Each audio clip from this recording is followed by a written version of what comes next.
Welcome to Mallett and Michelle on Dripping Springs, hosted by me, Michelle Lewis, and Steve Mallett. Well, hello there, Michelle. Hello, Steve Mallett. I almost said hosted by me, Miss Steve Mallett. Miss Steve Mallett? Yeah. You miss me? Yeah, because I've been gone. Yeah, you were gone. I didn't have anybody to pick on, just poor old Cedric. No, it's good to know what I'm worth value-wise to you. You're welcome. You keep my senses sharp. Yeah, well, I know. I throw you some curveballs. This has been a long week. It has been a long week, and I haven't said ding to you one time. Ding. Yeah, ding. So for those of you that don't know, you probably don't know what we're talking about. We have this little online to-do list thing, and Steve and we like to use it, and sometimes I forget to check it, and sometimes Steve forgets to put it on there. And so he says, just put it on there and mark it off because I like to hear the ding. So now when I do something. So when I'm giving you crap, you go ding, ding, ding. So it's said with love. It is. Lots of yeah. love. Hey, our guest today, Jeff Bolton, who is one of the funniest guys I've ever met. He is hilariously funny that you want to just choke him out. That's true. Times. It's true. Yeah. It's like, I can't believe you said that, man. He's a program director for AirMed International, which I guess arranges flights around the country for people that are getting treatment for certain kinds of probably serious diseases. Yeah, and I think like organs sometimes too. Wow. Yeah. So I think he's been doing that for a while. So we're going to get him in here in a few minutes. But have you gotten your appraised value on your home yet? Your tax appraised value? It makes my palms sweaty. Just yes, we did. I got because I own a couple of investment properties. I got the one for the house, and I got one for one of my investment properties, and I put them on the counter, and I didn't want to open them because I didn't want to get a headache. Yeah. They went up. I have one that went up 40%. Our home went up exactly 10%. So what is this thing that I guess Texas is talking about capping it at 5%? At 5%, right. It hasn't passed yet? It hasn't passed. It's in the House, but the Senate is looking at, we talked about this a couple of episodes ago, the Senate's looking at doing their own. But man, wouldn't that be nice to cap it at 5%? I'll tell you, here's the thing that bothers me the most. So the high of the real estate boom was January last year. Mm-hmm. So the appraised values are set as of January of the current year. So your values you just got in the mail, the headache values, are as of January 1st, 2023. So 2022, the values were at almost their ultimate high. And anybody you talk to says that home prices in our area are down anywhere from 12 to 20% from the highs. Or more, right? Well, some places, yeah. Yeah, but I mean, average. Anybody that really follows this market, the lowest I've seen is 12%. The highest I've seen is 20%. So if you follow that logic, the houses should be valued 20%, 15%, 12% lower now than they were a year ago in January, but the county's not doing that. Everybody I've talked to has had an increase. So is everybody, so even if like mine went 10%, you think everybody should protest? I do. I think everybody should protest. Okay. I think that they feel like they can just raise the values every year, no matter what. They're not, because I've got one that it is getting to the point where the taxes are so high. I've talked about this before. I had one in Travis County I had to sell. The taxes get so high, you can't charge enough rent to offset the taxes. So it's such a scam. You and I talked about this before too, about even just going through the protest process. And you never know what they're looking for. I literally think they make it up on the fly when you are there in front of them. Yeah, you go in there and they're trying. It's probably a difficult job, and please be respectful if you protest your taxes, people. But go in there with some good data and protest it. But they always have to. You bring in your data and they go, oh well, we don't follow that. We follow this over here. And then if you bring in their data, they go, well, we don't follow that. We follow this over here. We follow Mickey, Minnie, and Goofy over here. But there's a couple things you can do. File a protest. Tell them that you think the value that they've given you is too high. Especially if you look around and go, hey, well, my neighbor's house, you guys are saying my house is worth $750, but my neighbor's house just sold at $675. you got to protest there. When I send the protest by mail, can I put glitter in the envelope when I do it? I don't know. You might get, don't make it look like anthrax. Oh God, we're probably going to get a visit from the FBI now. Again. Yeah. But you can protest them yourself, and you can go in. A lot of times they'll call you and offer you a settlement, and which is usually not very good, but it's better than a poke in the eye with a sharp stick. But you can go in and protest them yourself, or you can use some of these professional companies, and there's a lot of them now. And I've looked up some names, but you can just Google it and find them.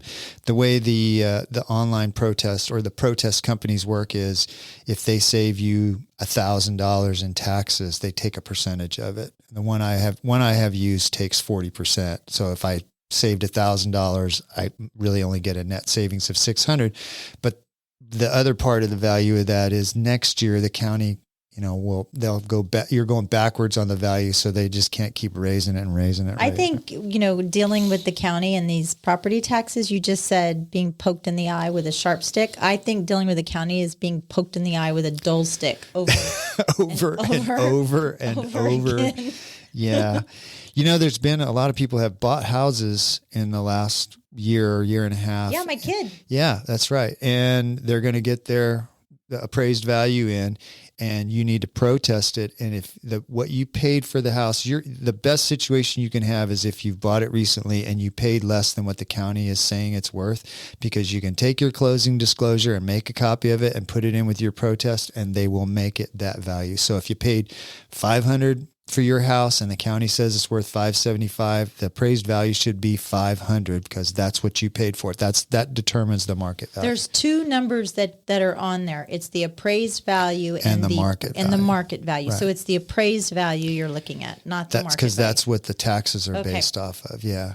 Well, so if it's your homestead, they can raise the market value, but they can only raise the appraised value by a certain amount. So that's good information. That's good stuff. Yeah, but I think it's important for us to keep these counties on their toes. And if, I don't know how many properties there are in Dripping Spring or in Hayes County, but if everybody protests their taxes, they're probably going to have to sharpen their pencils a little bit more so that they don't, they're not having to try and have 400,000 protests or whatever they're going to have. I think that's the thing that most shocks people that have moved here from out of state is the astronomical property taxes that we have. We may not have state taxes, but we do have the property taxes. It's just, I don't understand. I've said this before on the podcast. It makes no sense to me that we're penalize people that are homeowners. Well, penalize people that are homeowners, but also the way the tax system works is the county comes up with a budget. All the taxing entities come up with a budget, and they say we need this much money, and then the rate should be determined by how much money they need. And that's not the way it's working. It's like, ooh, we're going to get an extra, whatever, I don't even know, $100 million because property values went up. Well, then now they're just taking our money and trying to figure out how to spend it. Well, what about all the extra people that have moved here too? Exactly. That's what I don't understand. Why isn't the rate coming down as there's more? I know some of the services have to increase as you have more people, but it isn't a straight across, one for one trade-off. Again, being poked in the eye with a dull stick. Poked in the eye with a dull stick. That's right. There you go. So, Steve, since Jeff is in the healthcare industry, I thought I would look into kind of what has happened across the board with employment shortages everywhere, and particularly in the healthcare industry. And I ran across an article on CNN, as a matter of fact, and it said that 100,000 registered nurses in the U.S. have left the workplace due to the stresses of COVID-19. Really? And this is according to the results of a survey published by the National Council of the State Boards of Nursing. Another 610,000-ish registered nurses who had more than 10 years of experience had an average age of 57, say they're planning to leave the workforce by 2027 because of stress, burnout, and then, or retirement. Right. But the same was true for 189,000-ish additional nurses with 10 or fewer years of experience with an average age of 36. You know what that actually means? Is that we are going to be in a real healthcare crisis. I think we're there already. Extreme healthcare crisis. When you call to make an appointment or get online and make an appointment with your doctor, it's months out. Well, the chief officer of that nursing regulation said that the industry will soon rely on nurses with less than 10 years of experience to act as mentors, managers, and leaders in nursing care. It will send us into a healthcare crisis of huge proportions that we have never seen. And it's a huge cause for concern. I mean, we're all getting older. I mean, well, yeah. You know, we had a guest couple of episodes ago, Lisa Gallegos of Texas Pressed Flowers. She's a nurse, and she got out of that for a number of reasons. One was, I won't speak for her, but some of it was the political stuff going on. It wasn't just about the patients anymore. But and we had somebody else way back too that was a nurse. Was it Haley. Jamie? Was it Haley? Hunt? Yes, it was Haley. Yeah. My daughter-in-law, when my son gets into medical school, she's going to leave the kind of grind of the hospital, and she wants to go into medical aesthetics, which is what my daughter's in. But I found a really cool, interesting quote in the sense that this was from a strike that happened in New York in January, where about 7,000 nurses took place.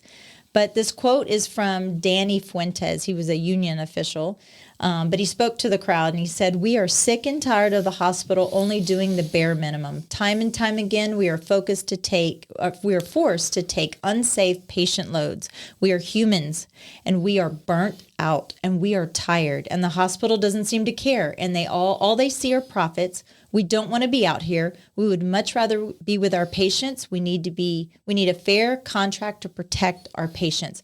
And I have heard that time and time again. So that's pretty scary. What do you think is the solution for that? I think the regulations. I think part of what has happened during COVID is that they overstretched, overworked our Without nurses, a doubt. and they put these insane regulations. How would you like to have been one of the nurses back when COVID was in its in the Infancy? the height of it? No, the height of it. I just heard on radio yesterday a woman who called in and said, "My husband died during COVID, and they threatened to arrest me if I forced my way in to see my dying husband who died by himself in the hospital." How'd you like to have been the nurse that had that conversation? I would never want to have that job again. So stupid. I think they were talking about, that people were clapping when they went into work, and these are our heroes. And now what they've done to our healthcare workers is just despicable as well. So yeah. I don't know how to fix that, but it is something to address. It seems to me like that the two things that have happened. One was the Obamacare thing, I think, has been terrible for healthcare because we've forced people to buy really bad insurance, and the how politics has gotten into medicine. Yeah, that's been really bad. So I don't know how we fix it. I don't know. I don't know either. But. Yeah. Well, if somebody does, shoot us an email like Tracy Rose did. We actually got some fan mail last week from Tracy Rose, who's a loyal listener. She said she's listened to every episode so far, and she gave us a shout out. And what was it she said? She said that she knows that we are friends that she just haven't met yet in Dripping, and that she feels like we're very much alike. And I guess on one of the podcasts, I talked about being banned on Facebook for telling somebody, actually, I think it was Jeff's wife, that I was going to choke her out. That's right. And she sent me a picture of a candle that she sent to a friend of hers. She got banned also. And it says, let me put my little glasses on. It says, "Our friendship is like this candle. If you forget me, I'll burn your effing house down." So, yes, Tracy, we are. Thanks for reaching out, yes. Tracy. We always love to hear. Actually, we love to hear people that love us, but we also don't mind if you send us a little hate mail, because only send that usually to makes Steve. That makes my day most of the time. Nobody hates Michelle. Yeah. Okay. Go right ahead. Keep thinking that. So, Steve, this is a surprise. Yeah. I don't even know what you're going to talk about. Does Austin have a serial killer? Oh, I have heard something about this. Okay, so Lady Bird Lake, Town Lake, Rainy Street. It's called the Lady Bird Lake Rainy Street Killer. Really? So supposedly, okay. Since 2014-ish, now there was a break during COVID. Oh, there great. have been, maybe it's a little fuzzy, around 30 bodies that have been pulled out of Lady Bird Lake. Okay. The 8th body in less than a year was just pulled out last I week. had heard that. This year. Well, so that I had heard about the latest one, and I guess I've heard about a couple before, but I always figured it was drunk people leaving 6th Street and ended up in the lake. Well, the majority of these people, or I guess all of these people, I wouldn't say the majority of them, are men. They're attractive. They've been partying on Rainy Street. They're athletically built. They're in their 20s to their early 40s. By the way, you're not a target audience. Good. I'm not a target. You're good. You're not the target audience. The proximity of Rainy Street to Ladybird, there's like a whole. It's pretty close. It's only like 100 yards from there. Well, actually, it's yards. 1.8 miles. From Rainey's? Yes. No, it's not. Yes, Ladybird Town Lake, where these bodies are being found. Oh, for where the bodies are found. Okay, yeah. So 1.8 miles or a 35-minute walk. Okay, and so there's many theories. Are the bodies being found in roughly the same place every time? Give or take. Really? Give or take. There's like there is kind of a proximity. Not to say that we were on a bat tour the week before, so I'm not the serial killer. You scoped out the area? I was at a concert this past weekend, and there was a gentleman with his daughter there, and they were talking about 3 hours to get an Uber out of Georgetown. Oh, geez. And I was like, hey, they were staying at the W, and I was like, I'll give you a ride home. And I was like, I promise I'm not a serial killer. And that's how it got me on this path. That's probably exactly what the killer's saying to him. I promise I'm not a serial killer. He was from Wisconsin. He kept saying, that is so nice. That's so nice that you would do that. And I'm thinking, he seriously probably thinks I'm a serial killer. That's exactly what. But did you know that Austin had a serial killer? I did know that. In the late 1800s, it was called the Servant Girl Annihilator, and 8 women were murdered. The killer was never caught. But the same thing, similar things, is going on in Houston and in Corpus right now. Really? Also, okay. So now I'm going to take all of these little bing, bang, boom, and I'm going to pull them together. Have you heard of the smiley face killers? No. Okay. So this is a theory that was developed by a New York detective, Kevin Gannon, and Anthony, I'm going to butcher his last name, Duarte, I think is how you say his last name. And this was a number of young men that were found in the Midwestern states from the late 90s to the 2010, give or take. And it was very similar to what is going on around here. They did not, none of these were they accidentally drowned, right? Some sort of date rape or drug or alcohol was found in their system. When I was telling you about the theories, bartenders, Uber driver, workers, somebody that travels for work, there's really no real leads. But here's the latest update.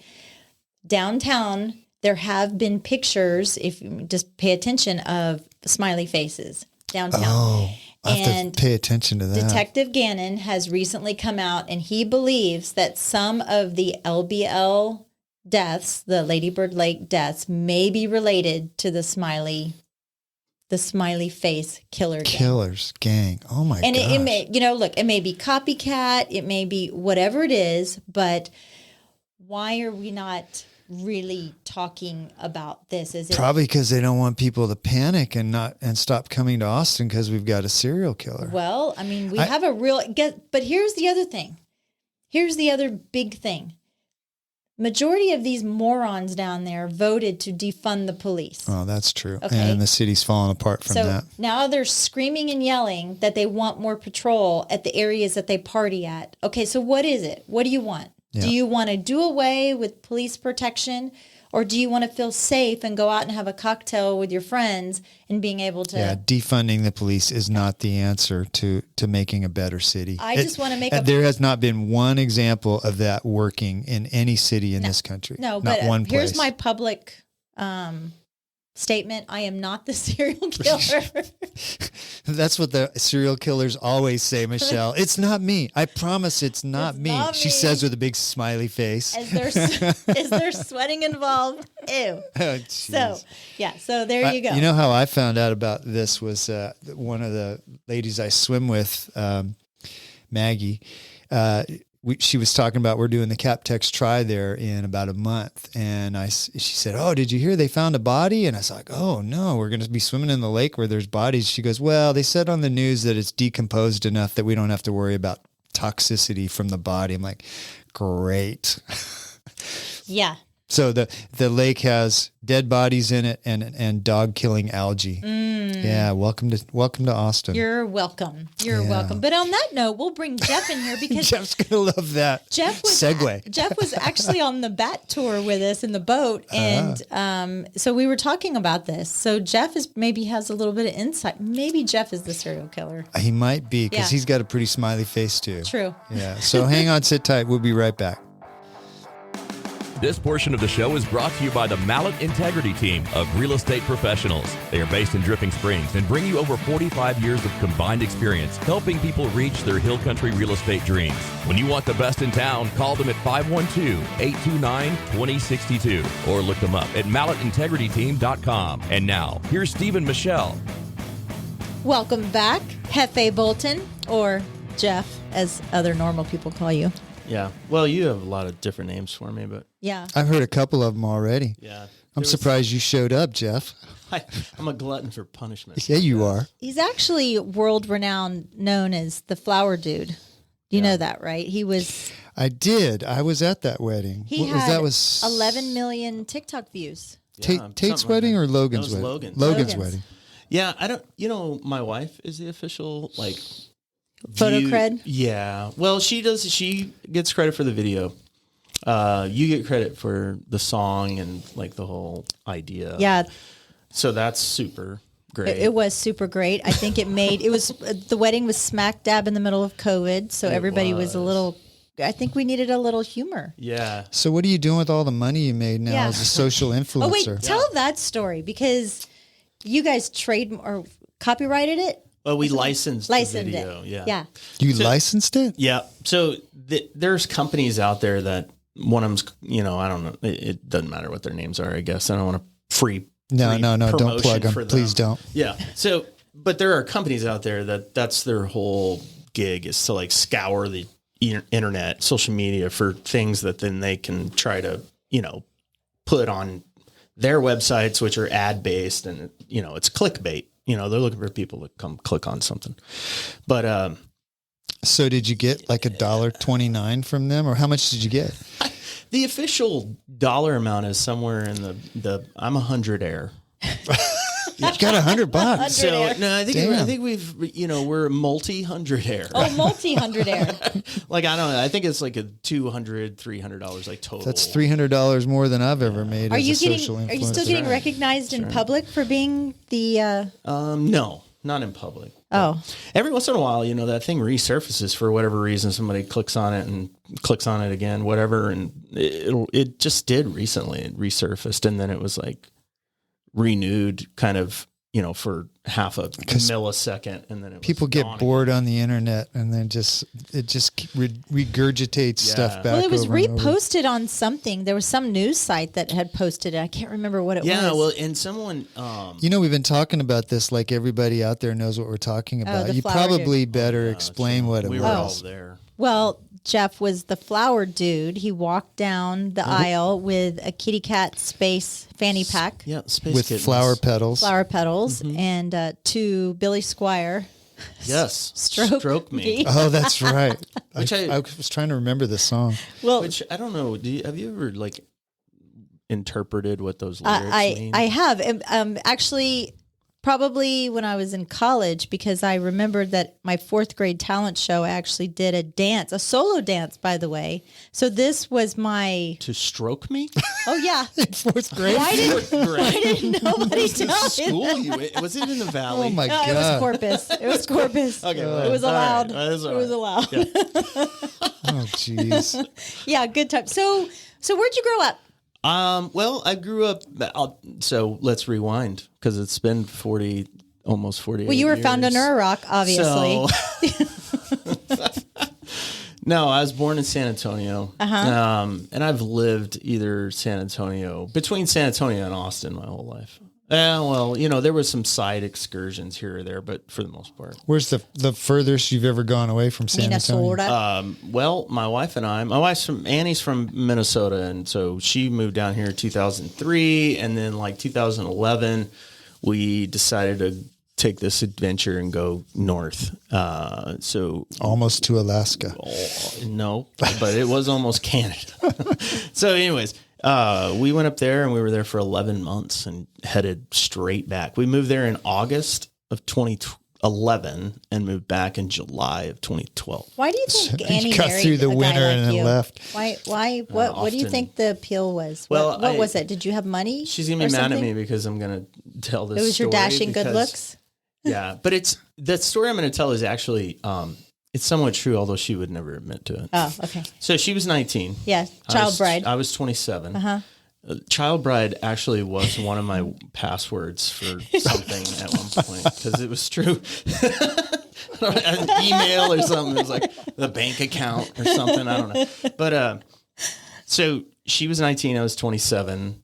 And I had a job, which was more than any other guy she had ever dated. Yeah. had. So that the prerequisites for winning her heart were pretty low. Was job Pretty mild.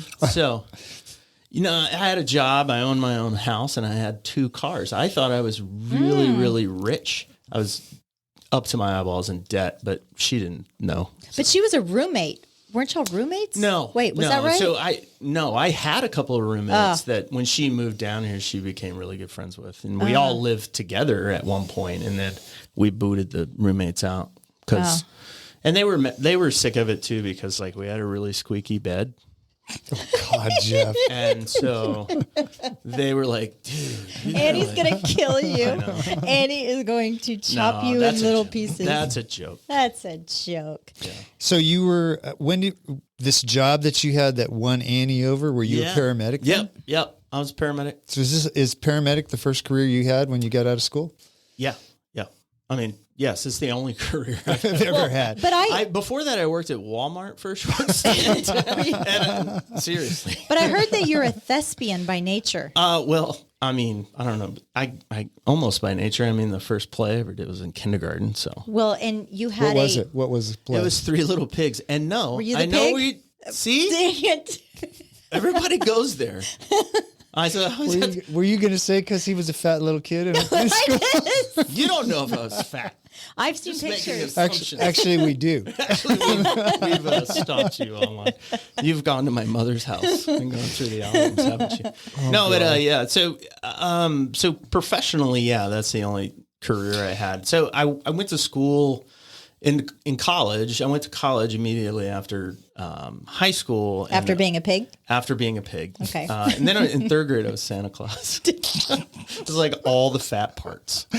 No, but actually, it wasn't a pig in Three Little Pigs. You didn't let me say that part. But Were you the wolf? no, I was a tree.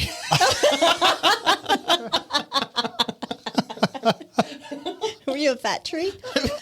Oh, God. I don't remember how girthy I was. But, I mean, I was a big old oak tree. big oak tree. Why jeez. paramedic? Like why? Well, so I went to college and I didn't really, I mean, I kind of thought I maybe wanted to be a teacher at one point. Oh, yeah, that would have worked out really well for you. Yeah. Right there. I mean, society as a whole are better off that didn't happen because I would be responsible. I was a youth pastor. Let's just, yeah. Wow. They did not do it back then. There's a lot of damaged kids out there right now.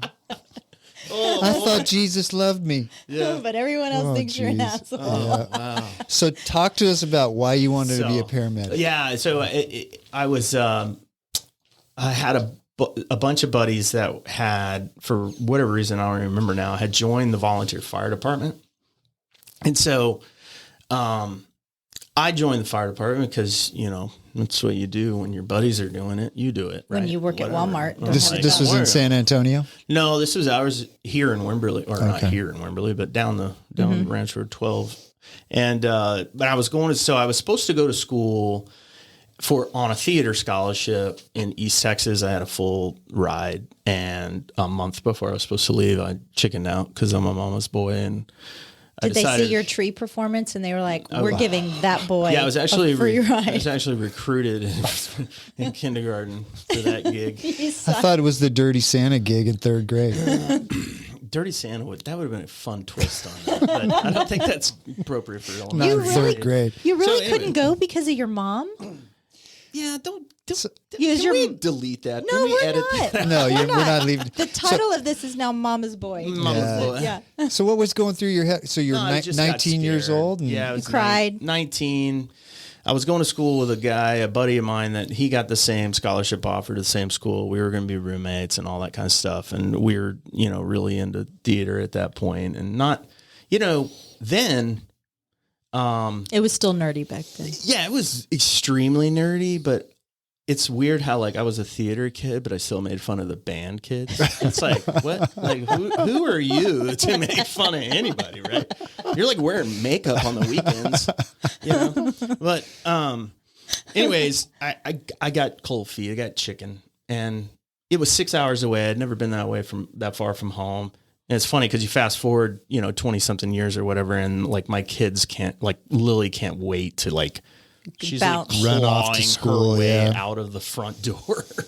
They have 3 kids. Yeah, but I was the same way. And then all of a sudden, I just it really hit me what I was about to do and how far I was going to be away from home. And I just I really got cold feet. So I stopped. I just didn't go. Yeah. Is that one of the moments in your life you look back on and you think I could have done that differently? Or do you think it all worked out the way it was supposed to anyway? Yeah. And that, it's difficult to answer. It's not difficult to answer because I know what the answer is. But the answer is that I regret it and I don't simultaneously. It's a weird kind of conundrum, really. My life would have been completely different. Yeah. Right? Yeah. Potentially. Well, I know it would have been completely different. Every choice you make, especially those kinds of big choices, it changes the rest of your life. Yeah. And you don't really think about it in the moment. And that's, You could have been Braveheart. yeah. Well, I wanted to do, my natural thing is comedy. Well, That's what I gravitate toward. And I wanted to do that. I'm still to this day, interested. These are things that I don't ever tell anybody, but now that I have a microphone in my face, there's only 2 Thousands of people. people Only yeah, 2 Jeff. people listen. Steve's mom and now Annie because you're Yeah. on. That's it. Yeah, So and you're the- safe. the dogs. And the dogs. But yeah, I still, this weekend I was thinking about it actually is it would I'm be going on fun the road. to do some stand up. That would be I will fun. support that 100%. Yeah. I would support that. Have you ever done anything like that? No. Only- I mean, I've done plenty of stage stuff, but not, and I've done plenty of monologues on stage. Yeah. This is his acting. Not, Yeah. He's a treat. He's a treat. yeah. Michelle, we're an audio only podcast. I know, but please, They can't please stop. see you Yeah. raising your arms. I'm a tree. Oh, you are. Yeah. You're. Oh, yeah. There I'm you going to go. age myself. You're filming. Is that going to run out of film? It is going to run out of film. How do you 8 develop millimeter. that film? Yeah. I think that what you do Can I is just interrupt you real quick? Yeah. I just want to say that, and this is common with conversations I have with you, I never answer any no questions. ever. We just Jeff. halfway pivot. Ever. to True. something. I think what you do is pretty cool though. Your job right now is, Yeah, is really it's cool. the best gig I've ever had. That's for sure. So how long were you paramedic out in the field? So yeah, 15 years of direct patient care, Okay. and then I parlayed that into education, so clinical education, and then So quality training of- other paramedics? right, clinical, clinical quality improvement, CQI, and clinical education, and so I was able to kind of parlay that experience into that field for a little while. I was an instructor for a few years, and it gave me an opportunity to kind of spread my wings and move on. And that's how we got to Minnesota, is that I took a position with the Mayo Clinic in Minnesota. And it was kind of this part-time field paramedic and part-time instructor. I mean, it was a full-time job, but it was split duties, right? So I was teaching, riding the ambulance, doing my thing, and then teaching quite a bit of classes. And it was cool because I was one of just a small cadre of instructors that was teaching all of the advanced life support, basic life support, CPR, pediatric advanced life support, things like that to I mean, all of the hospital staff in southern central Minnesota. So there's tons of like the hospitals, the nurses, the doctors, everybody, right? And I'm just this lonely paramedic. Do you think that paramedics, like yourself, they kind of all have this warped sense of humor because of the yucky things that you see? Well, the ones that are still paramedics do. Yeah. Because if you don't, then you've left this work long ago. It's a defense mechanism for that. Is it one of those things that you bring it home with you at night? You see some terrible things? You know, for me, my experience, and I don't want to pretend like I know anyone else's experiences with some of the, like you said, the absolutely worst of humanity that we've experienced, you know, because you really do. Yeah. You know, I don't feel like at that time, like during those years where I was doing that, like directly patient care, I don't feel like I ever brought it home. But I think that other people's experience around me, my family, probably saw some of that, because there's those things that happen to you, right? You become jaded, you become cynical, you become, like nothing's ever a big deal because it pales in comparison. I was going to say, to someone being impaled. Yeah, a death or a near death or, dismemberment or something. Right. You guys see all that. And all the other crap we deal with before we started recording, you were talking about paying bills, being like a big pain in the you-know-what. But paying the bills is nothing when you're at an accident and your leg's gone or something. Yeah. This all kind of leads up to my theory, though, too, of the serial killer. Yeah, because I do love blood and guts. So it all kind of fits right in. Yeah. I feel very natural around blood. Jeff, have you noticed how this conversation is just all over the map? Michelle can't help herself here. Yeah, but I still want to talk about the paramedic stuff. I still feel like she's going to try to pin this thing on me. So I have a reward. Is there a reward money out there somewhere? Let's stick with the paramedic thing for a bit. Yeah, so what's the new thing you're doing? Shiny object. Shiny squirrel. So just kind of to continue on that like trajectory of my career wise, which is boring as hell. I don't know. Probably everybody's turned this thing off by now, but not if they're listening to me. So then I had an opportunity to move from the education arena within EMS into operations management. So then I parlayed that into things like, became a shift supervisor. And then from a shift supervisor, you become like, a commander or depends on where you work, right? They have different titles. That's all within the paramedic. Yeah, just hierarchy. Depends on what services you work for and what they call their internal hierarchy. But anyways, operations, and then my last 2013, I had the opportunity to become the deputy chief was my title, but essentially the operations director for Hays County EMS. Here in did good people old have to salute Springs. you? They did. I made it mandatory. Okay. This will be reflected on your evaluation. But, and then, so I left there in 2015 because. What a small, Hays County back then, right? Like it was still not in 2015. It was pretty big then. But, I started here in 1997. Wow. And so, and working all over the county, I started in San Marcos and I've worked in San Marcos a ton, obviously, Kyle, Buda, Wimberley, Dripping. I mean, everywhere in this county I've worked EMS, for 15 years on the ambulance. And then, there were 3 or 4 years where I was off the ambulance, which was my goal anyways. Yeah. And then doing education and then operations stuff. And then I had an opportunity to go work for an air medical transport company, which was doing AirEvac. I'll plug them because they're still a sister company of ours, but AirEvac Life Team. So they mainly rotor wing or helicopters, right? So community-based helicopters doing emergent, non-emergent transports between whether it maybe scene calls, just like a ambulance would do, but landing on a highway, for example, and then take them to the hospital, or they transport people between hospitals, and right? Is that here in Texas? Yeah. Oh, they're huge. Yeah. That company has 40 bases in Texas. I think it's 40. So you help manage that, right? So I only manage, the interesting thing, the opportunity that I was approached with was the San Marcos base, and that one was a fixed wing base, so airplanes, which is not what that company really does, right? So I was only one of, at that time, 3 fixed wing bases in the entire AirVac fleet or footprint, which was at that time was like, 130 something bases. Wow. Right. So a big company, but, How many aircraft did they have there?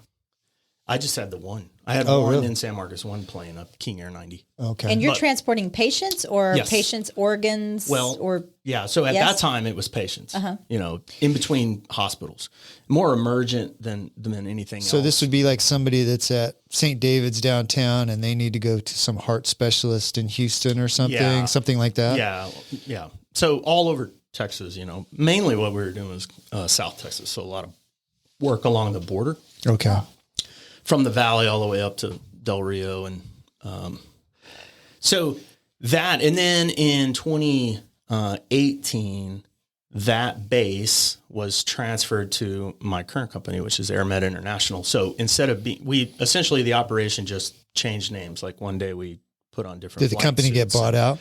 No, it was just transfer because they were sister companies already. Okay. And so AirVac really was kind of refocusing on what was really their core product, which is the rotor wing stuff, which was, understandably, right? So then I was the last the last fixed wing base in AirVac. So then we moved 2018 to AirMed, and I'm still there. So as the program director in San Antonio. And right now we have 4 aircraft in San Antonio. 4 aircraft that are in service. Oh, wow. Yeah. So And it's the same kind of thing. You're moving patients and it's somewhat the same, but not completely the same because we kind of morphed that base into being able to do a lot of different things. So we have 2 jets and we have 2 King Airs. So the King Airs do the more regional, like emergent and non-emergent transports in between facilities. And then we have the jets that can do the long range stuff and some international work. And then what kind of situation would you move somebody internationally? have you ever gone on a cruise? Oh, okay. Have you gone to Europe on vacation? Yeah. Oh, but is that what it is? Yeah, So because they can't get the care they need there Yeah. So say you're an American citizen, you go on a cruise to Turkey or something, and Mediterranean cruise, and you have a heart attack or stroke, you get hurt, whatever, you become sick, COVID. yeah. Oh yeah. Ding, ding, ding. Yeah. But so then we would come over and what's called a repatriation, right? So we go get them and bring them back here so that they're getting healthcare close to home. They have the right specialist, or they're close to family, and all those kinds of things. Because you're you think you're out of network in Nashville. Yeah. Wait till you go to Turkey. Yeah. Oh, wow. Are you now the current position you're in? Are you more of a paper pusher, or are you still involved in people pushing? Are you still hands-on at all, ever? Or occasionally, very rarely, which is, so I always joke that the reason that I got a desk job was because the patients were better off that way. Our survival rates went through the roof when I stopped practicing. serial killer? Yeah, seriously. I want to ask you because my mind goes this way. So if I'm in Turkey, I'm on a cruise, I have a heart attack, and you guys got to come pick me up in a plane. Is that insurance cover that? No. So I can't even imagine what you guys would bill for that to fly to Turkey and pick me up. It's very expensive, but that's why, if I can make you get travel insurance. Selfish plug. Yeah. That's why there's things like travel insurance. Yeah. And AirMed, we have our own membership program.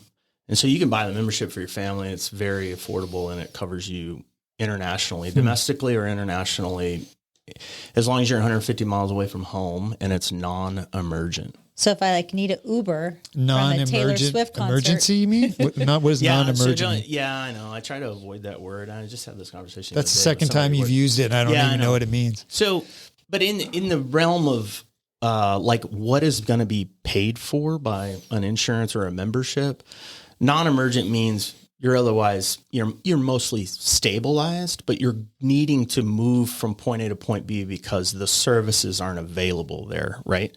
Whereas emergent, you have to go to the closest, most appropriate facility, regardless, right? Because you may not have a good airway, or you may be, hemodynamically unstable. And so they need to stabilize you. But so most of the people that we're going to move internationally are people who have already been in a facility.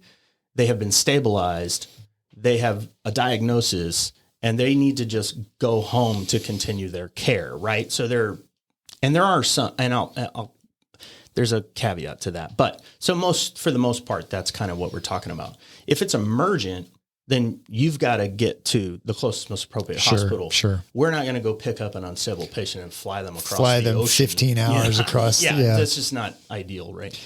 So, but there are some that are like really, really specialized, like ECMO, balloon pumps, Impellas, those kinds of devices that are typically either last resort or like bridges to transplant, those kinds of things where these are really, really sick people and they need to be moved because there's no way that they can be taken care of appropriately, where they are. So that's a lot of what we do. Are you enjoying this new job?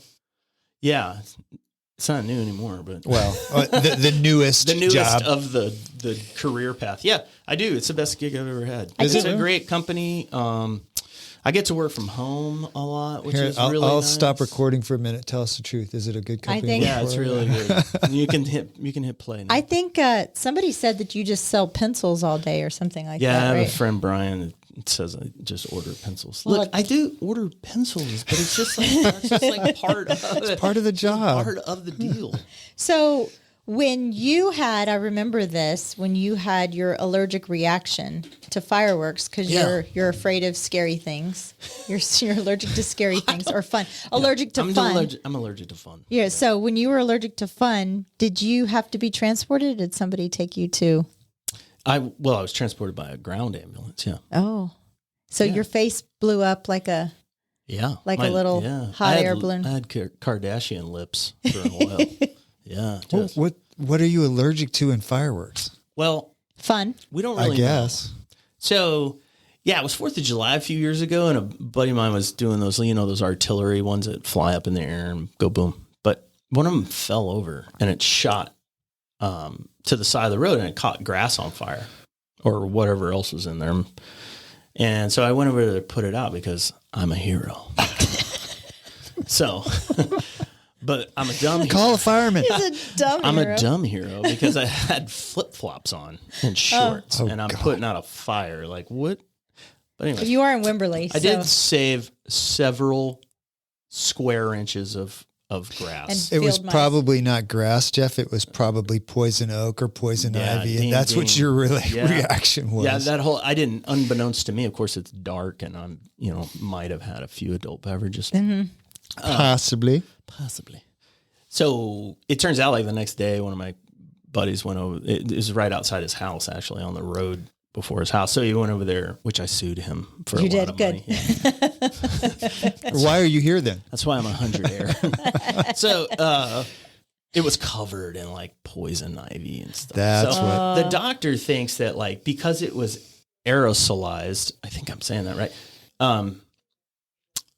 I was like enveloped in this like cloud and that oil is in like droplet forms. And so his hypothesis was that it really wasn't the fireworks. Of course, we can't rule that out with 100% certainty, but that maybe that stuff, the ingredient in there was just in the smoke. That's what I would think it would be. Yeah. So it was just like this massive, like, contact with this allergen. So I'm trying to think of the lesson here, and I can't come up with it. Yeah, I think it's use fire extinguishers. Oh yeah, from 8 feet away. Yeah, from 8 feet away. So yeah, that was a pretty hairy situation. I mean, the ambulance got there, and I didn't have a blood pressure. They couldn't find a blood pressure. It was hard. You don't have a heart. Or a brain. Is that what it? Well, I do have both. They're just really small, and they are co-located together. It's just a space savings thing. Annie told me to ask you about the time you stepped on someone's brain. Well, she exaggerates because it was I almost stepped on. Oh, well, that story sucks then. Yeah. The rest of the story is she was dead on with the rest. No pun intended, but she was right on with the rest of that story. I just didn't actually. I hate to do this, but I know some of our listeners kind of like hearing this kind of stuff, what's the worst call you've ever been on? The one that sticks in your head as like, oh, I wish I'd have never been there when for he's that. walking down the aisle. Yeah. and said, I Yeah. do. So the PTSD advocate inside me would Yeah. tell Say, don't repeat it. dumbasses like Steve to never ask. Come on, Jeff, question. man up. What's the worst thing you ever said? Come Well, on, just dude. make me relive all the trauma. Come on. Thank you. God, you was. I just said step on a brain. Isn't that close? No. It's like 7 years of therapy down the drain. No. So what is it, Jeff? It's really well. The brain story is pretty close. I mean, I have several. I mean, that's like saying, Yeah, I know. That's like saying pick your favorite cookie. You know, like I love them all. But Oh God. What do you think is the hardest call for a paramedic to make? Just kind of across the board. It doesn't like I would assume children. yeah, When you're hitting when it's yeah, young yeah. kids and anything Yeah. to do with Talk about the old Yeah. hit a nerve. yeah. Yeah, those are really extremely difficult, and those are the ones. So I'll say this: my entire career, I didn't count how many patients, but let's just say in the thousands. Right? There's only a few. I'm talking. I can count them on my left hand of people of calls that I actually like remember every single detail about, and I can remember the patient's face because the rest of them, and this is just me again. I don't know anybody else's experience. So any paramedics out there, don't send me any hate mail. But I think one of my like coping mechanisms, although I wasn't conscious of it at the time, or even probably now when things happen, it's almost like they didn't have faces. What's a defense mechanism for sure? Yeah. Because that's something that's really intimate and like personal. And so like, if it's just a body that you're working on, then it seems there's less like, I don't want to say risk, but like, Realness, maybe. there's there emotionally and mentally, there's less at stake. Yeah. Right. Yeah. But if you like a kid, for Yeah. example, that's going to haunt you. Yeah. Right. And so those are the ones that are because you know, like, man, everybody else is like, it's just a body. It's not a real person. You just do your thing. Mm-hmm. You do it really well. You're highly skilled. You do everything correctly. But if it becomes personal, then it's going to affect me more. Right. I can see and that. kids, I can see there's that no too. way to avoid that. Yeah. Like if it's a child, Especially you I have don't you have have them. kids. You're a father. yeah. So. Even before I had kids, like there's a lot, there's several years before I even had kids, and it was the same way. Like when it was a kid, I don't have a coping mechanism or a defense mechanism available in my toolbox to deal with that. Right. Like that's just outside of my abilities. So they stay with you and you remember them. And I've had kids that unfortunately passed away in my care. And that's geez. really hard. It's devastating. You know what I Yeah. mean? I didn't Because you think about feel, that. yeah. And although, you reflect and you're like, well, there's nothing I could have done more. It's still emotionally like it chips away at you after a while. And it's a really hard job. I don't think paramedics, I'll say this, EMS in general doesn't get enough kudos for what they do. And I'll get on my soapbox for a little bit. Like in the first responder world, and what really pisses me off is sometimes they're not even included in like that general term of first responders. Yeah. It's like police and fire. There's a whole nother. They're literally the first responders half the time. Yeah, Well, it's besides like- firemen. Yeah. Yeah, but literally. there's fire-based EMS, but there's a lot of like county-based EMS or city EMS. Look at Austin, or private ambulance. Like our sister company, our company is a part of Global Medical Response, which is a huge company, and the ground ambulance side is AMR, American Medical Response. They're huge. I mean, they have like 35,000 employees. Like, it's a geez. huge company. And those people, they're delivering the same care. They're still the same skill set and training and everything like that. But they work for a private company that's contracted with a community to provide that service, right? There's no difference just because they're not like a city or county fire EMS or whatever. But it pisses me off that we don't get included. Like I read something just the other day. It said something about,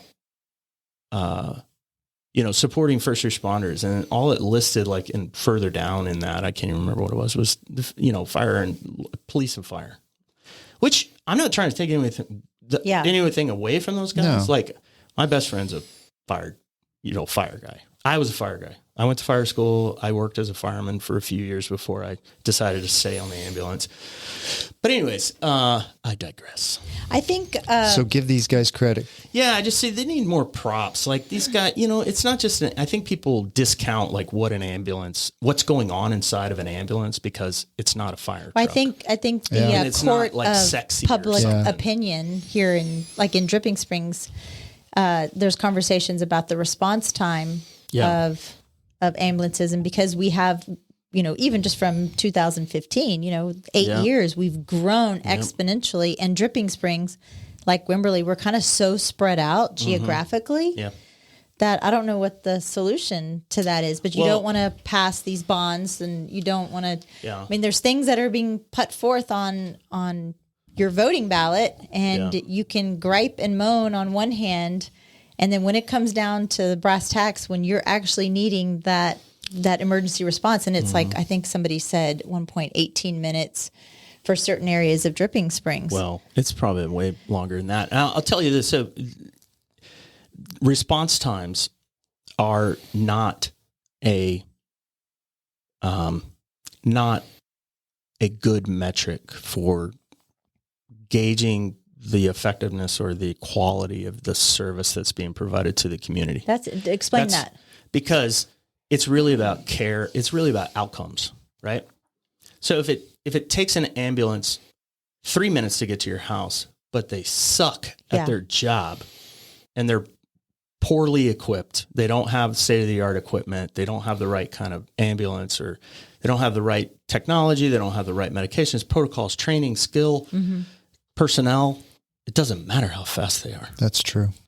If it takes them 6 minutes to get to your house, but they're the bomb.com, it's about outcomes. Quality versus quantity. Yeah. So, and this is a thing that's gone on in the EMS industry for a long time, is trying to get communities to get away from these performance-based contracts, like response times. Yeah. It's like Dripping Springs. And I know that, well, I don't know the contract anymore. It's been a long time. But when I left Hayes County, I was pretty familiar with that contract, which is you will provide us 2 ambulances 24 hours a day, 7 days a week, and you will, by contract, have an average response time of X. The industry standard, which is a joke, by the way, is 8 minutes and 59 seconds. Where did that come from? Exactly. It's arbitrary. Yeah. Somebody just made it up. It's not supported by data.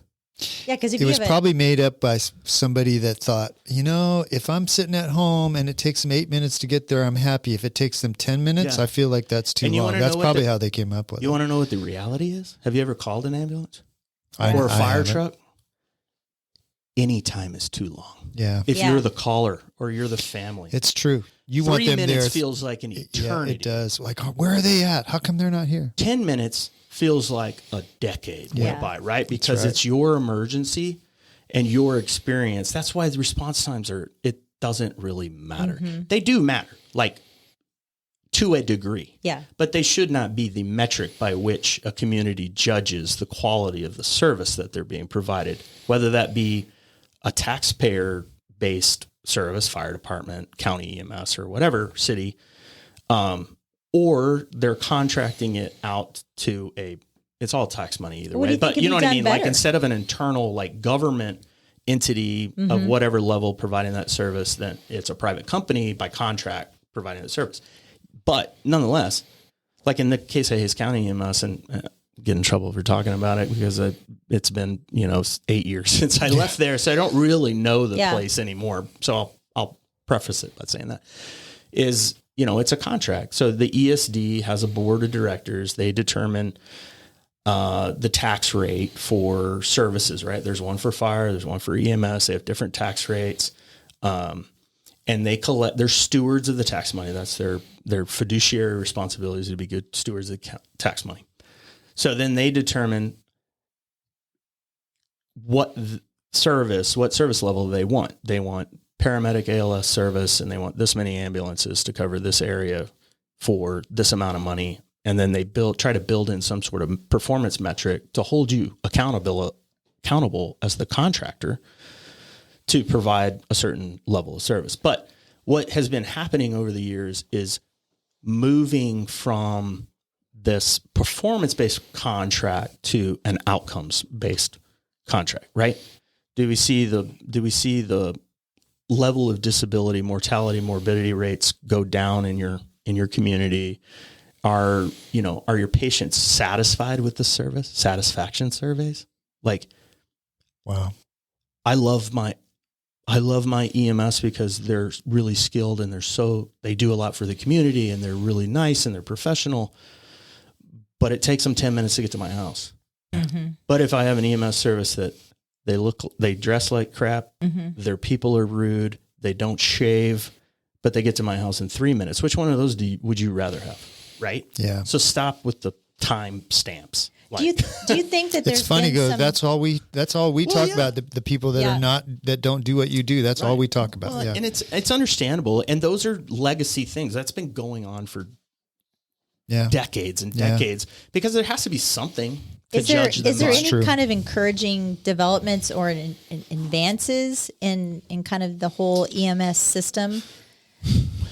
Like, is there kind of like a standard that an ambulance must have, an AED? Because I know there's like a difference between what an ENT can do, what a paramedic can do. Yeah. Does every ambulance have to have a paramedic? Does every ambulance? No. I mean, so you can have somebody show up and they can't push certain drugs on you. Yeah. Not in this community, but in some communities. So those are what I would call service levels, right? So it's predetermined. Your community decides what level of service they want. Uh-huh. Or they hire a consultant that comes in and tells them, this is the service level that you need. So there are plenty of communities that may have BLS ambulances, right? Basic life support ambulances, where it's 2 EMTs and they respond, but they don't necessarily always, they're not, because of the size of the community, the number of assets they have, the geographical, like how much coverage can they provide with how many ambulances? It all depends, and how far away the nearest medical facility. Yeah. I know that's in the Coast Guard, they do that. Like with Tate, it's like if you're a rescue swimmer in Alaska, they all have to be paramedic trained because those larger medical facilities are so much further away and they can push those other drugs. And the state regulates what a BLS ambulance is and what an ALS ambulance, advanced life support, what a mobile intensive care unit is. Oh, wow. Which sounds really awesome, right? It's a paramedic on an ambulance. Oh. An ALS could be a paramedic, or it could be an advanced EMT, or it could be where they have a little bit higher skill set, right? By their certification or their license, right? But MICU has to have certain capabilities. So it's not necessarily have to be 2 paramedics. It could be 1 paramedic and an EMT, but you have to have certain abilities, right? So certain capabilities, like technology-wise, you have to be able to, control airways and do all of those life-saving measures. And what about like when at your end result, when you're transporting that patient to the hospital, what do you wish that the medical people that you're passing off your patient to would know? The doctors, the nurses, the ER, when you're handing this patient off, is there anything that you wish that in a perfect world, what would that look like? Oh, just that they respect you a little bit. Yeah. Would be nice. Do they talk down to you sometimes? Like you don't know what you're doing? Yeah, I'm not whining. It's just the realities of the world, because, you go into an ER and they're busy. And they, sometimes they're pretty dismissive, or especially big trauma centers. They're not, they're only interested in a little bit of your information. So they don't, so it's kind of like, they kind of push you over in a corner and kind of, it's like, okay, we got it. Because they're busy. The professionals They've got their here. own protocols, right? I'm not, but now, what the great thing is because I'm at the point in the career that now I'm the nurse's boss, boss, so they can't crap on me. At least in front of you. Yeah, That's a not in scary front of me. thought. Yeah, not in front of me. But I'm going to lighten it up a little bit. Yeah. Have you, since you're working with all these the airplanes, pilots, have you ever wanted to learn to fly? yeah, I mean, recently I've kind of had the desire to do that, but I'm not gonna do it right now. Yeah, when I retire, maybe I'll take it up. It's really time consuming, and it's expensive. Yeah, because you got to pay an instructor and pay per hour for an aircraft. And I have a couple of friends that went and got their private pilot's license, and they're like, dude, it was like, I got mine in 1995. Yeah. It was awesome. It was so much fun. It was probably a lot cheaper than it is now. But you know what? I got it, and I flew for a couple of years. I took all my friends, this is in Southern California. We'd fly out to Catalina and have breakfast and fly back. We'd fly up to Orange County and go have breakfast. We'd fly to Catalina and have did you ever breakfast. Did you ever go to the Catalina Wine Festival? No, I never did. What's the fucking Catalina Wine Mixer. He's never seen That's like that a private show. joke. I have no idea. He's what you never guys are seen talking that. about. Stepsons. You've never seen No, Stepsons? he Will hasn't. Ferrell? He's allergic to fun Yes. Yeah. Yeah. And poison ivy and flames. and poison ivy. Chinese fireworks. So I encourage you, Jeff, go get your pilot's license. It's worth Yeah, it. It'll teach you a lot of other stuff in life too. You'll learn about, you learn about weather and navigating. Oh yeah, I know. You know what's amazing to me all the time is like, because being around pilots now as much as I am, they're like pilots / meteorologists. Yeah. Like, you have to know the weather. I'm like, you could get a job on the news. What do you like to do for fun besides being fun all the time? Yeah. So You like camping? Yeah, I do like camping. I like going outdoors. I mean, I do. We go a few times a year, 2-3 times a year. What's your It's favorite usually place to go? Cooper and I, my son, that go. We just went a couple weeks ago. Where'd you Easter go? weekend. Guadalupe River State Park, not too far from here. Is it easy to get a reservation there? No. Yeah, that's the booked thing. solid, man. You got to do it like 6 months in advance. Yeah. My wife and I, Holly and I, went to Pace Bend Park a couple of weeks ago and had a blast, but that was the only place you can get in on kind of short notice. I know. Because there's no water in the lake right now. Yeah, so it's wide open availability. But, and we'll go to Krause Springs because it's a private campground. Is that pretty easy to get in? Yeah, they don't take reservations. It's kind of first come, first serve. And it's cheap. And have you ever had a problem you drove out there and they were, okay. No, man. They got tons of acreage out there, and they basically you can just pitch a tent wherever. Is it fun out there? Yeah. And they have a great swimming hole there. Yeah, this like waterfall over a cliff. That's nice. Natural spring. It's really cold, but yeah, it's super fun.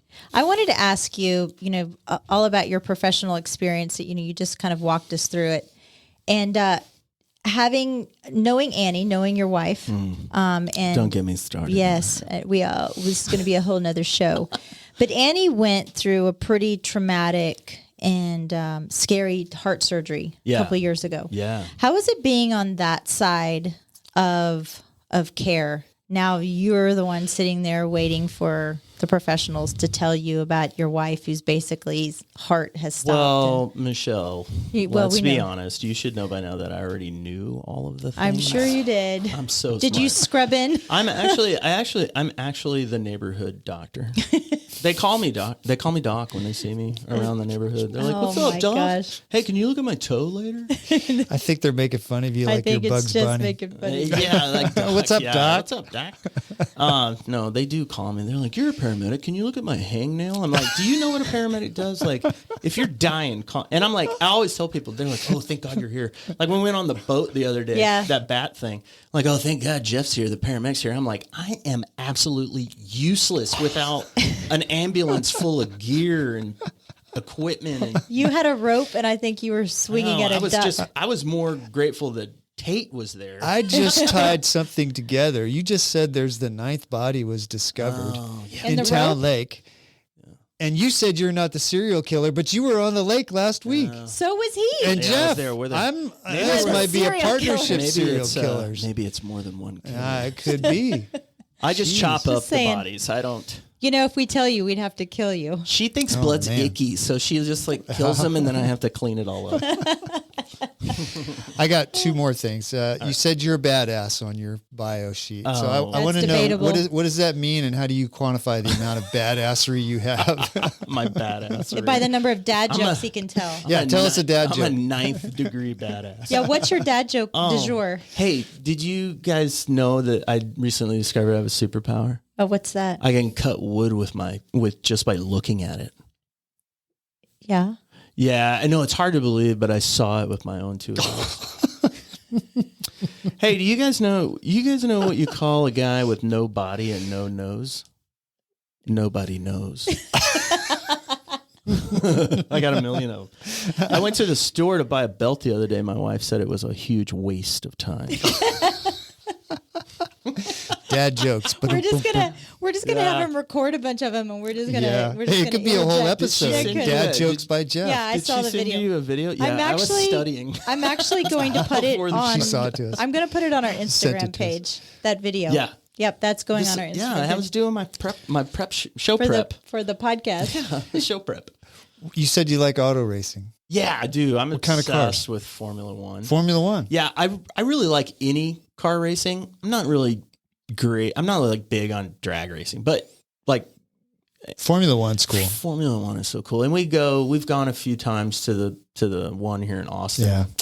And hopefully go again. But boy, it's gotten so expensive. Crazy expensive. Yeah. You're spending $1,000 for tickets in a heartbeat. No, they have Yeah. 400,000 people I there know. last year over 3 days. You know, it was ridiculous. Yeah. I really like it. Yeah. So I'm obsessed with it. I watch it. Like right now, they haven't raced in 3 weeks and I'm just like chomping at the bit. Actually, funny story is this past Friday, I got on my Formula One TV app because I'm that nerd that pays a money Pays nerd. extra for it. you know, you could just watch this on regular TV. Yeah. Yeah, no, but I want it on demand. Yeah. So I got on there to watch it practice on Friday, and I was like literally losing my mind because I couldn't get it to turn on. And then I can see realized that it's next weekend. So there was, they haven't raced On that in note, 3 Jeff's an idiot. and Is it the summer break? no, it's What? they did 3 races, and each one of those was 2 weeks apart. So they were like every other weekend. And then they took 3 weeks off, and I am just stir crazy, like sitting around waiting for next I weekend. haven't followed it this year. Who's winning the championship? Oh, Red Bull. Is They've it? won every race, either Yeah. Sergio or Max. So Mercedes is sucking it this year. Well, again. they're I know, and they talk about it like it's doomsday over there. Yeah. Mercedes, like, we've got to completely redesign our car. I'm like, you're Did in the you- middle of the season. I saw some video from I think it was from last year of when they redesigned their car, and on the straightaways that thing would just bounce Oh, up and the down like porpoising. 4 or 5 inches, Yeah, man. porpoising. I can't imagine how they drove that. Porpoising. Michelle is the like, last race. Porpoising. I'm just Porpoise. It's like a bottlenose porpoise. like a porpoise. But yeah, exactly. Wait, Steve, this is an audio. I know. I'm doing, Yeah. I'm doing the handshake. All the hand audience flap out there, thing. Steve's doing his hand motion like a fish. Like a wave. So, yeah, but Lewis got second place the last race. Oh, so, did he? Yeah. So they're not. I don't Lewis think Hamilton. Yeah, 7-time. It's probably He's the because- Michael Jordan of Formula Oh, One. is he? 7-time. Who's Michael Jordan? World champion. I'm just Oh, kidding. God. I'm just kidding. I know who Michael he's Jordan the is. George He's the Strait of shoemaker. Formula He's One. the shoemaker. I'm just joking. What do you follow? Pickleball? What's your thing? Yeah. Yeah, pickle. I'm a big pickleball player. Big pickleball player. Yeah. All right. Well, video games, and then we're going to be done. But you're a big video game player, so I kind of wonder God, how you're just not how getting old out of are this you- nerd How old are thing. you? Really? Can't get away from the nerd thing. I'll be 48 next month. so or what- no, June. Are you a Call of Duty guy? Yeah, I have been. Right now, I'm on the last. I just The got Last of Us Yeah. So I just got a PlayStation 5 like a month ago from didn't Santa even know Claus, that from was- Bad Santa Claus. from Jeff Claus.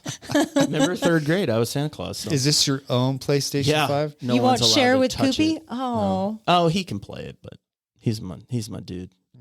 But yeah. yeah. Maybe you should. So here's the thing: is I got a PlayStation 5, and now I'm just like nerding out on all the games that I could not play because I've been an Xbox guy for like 20 something years, And so there's like specific game titles that you can't play on one console or the other, right? So now I'm eating up all the games that I have never been able to play. Your marriage is making so much more sense to me now. It's just like everything is coming. Hates it. Everything's coming into I can't Team have Annie. a video game console in my house because I get sucked in. Oh, yeah. Michelle knows. I'm like, if I'm into something, I'm all in. Yeah. Like 12 hours later, I'll be like, give me a pizza. So this is how much of a nerd I am. Is that so? This yesterday, I drove to Houston with my daughters to take them to Taylor Swift. Yeah. And we had a hotel room, and I had like several hours just to sit around while they were screaming. And I brought my PlayStation with me in the hotel room. No, but it drives Annie crazy. But I'm always like, hey, this is like, and I don't play it all day. I'm not like that gamer that stays up all night and plays all day and like all that. Why Like, don't you go do yard work, Jeff? Why don't you work on the to-do list, Jeff? Jeff, why don't you have a honey-do list? No, I Jeff? do those things, but Whatever. my form of relaxation is playing some games every once in a while, and I don't play every Annie day. says is being lazy, watching TV, and playing games. That's Annie's. She actually said that? We I did. see it written on your notes. Yeah, being lazy, watching TV, and playing video games. Those pretty much are my favorite things to do. Guilty. I'm not going to lie. But, I don't know. It's just my form of relaxation. I'm like, honey, like you lay in bed and scroll through TikTok endlessly for hours. I think like, playing video games is better than sitting on TikTok. Yeah. Michelle. I mean, Shut at up. least I'm not participating in Chinese mind control. Oh yeah. protocols. Oh yeah. Who made Xbox? China. That's right. Yeah. It was Bill Gates. China. Yeah. Hey, Jeff, this has been fun, man. It's we covered a lot of ground here, but we appreciate you coming in. It's been a great time. Yeah. Can I just give you one piece of feedback? Oh yeah. What's Could you that? install a fan in this Are you hot? room? I noticed that. You kept doing your shirt. It is I hot. know. I'm hot by nature, and I think it's all of the high-powered electronic equipment in here. I think it's all the testosterone. Or maybe because I'm sitting so close to Michelle. That's it. Oh, God. And on that note, Jeff Bolton, ladies and gentlemen, see you next time. All right, bye. This show has been brought to you in part by the real estate pros at the Mallett Integrity Team. When you're looking to buy or sell, you need them on your side. Why settle for less when you can have real estate done right? Give them a call at 512-829-2062 or get more info at mallettintegrityteam.com. You know you like us, so go now to Apple Podcast or Spotify and leave us a review. Why don't ya? We love your feedback and comments. Email us at mallettandmichelle@gmail.com. Thanks for putting up with us.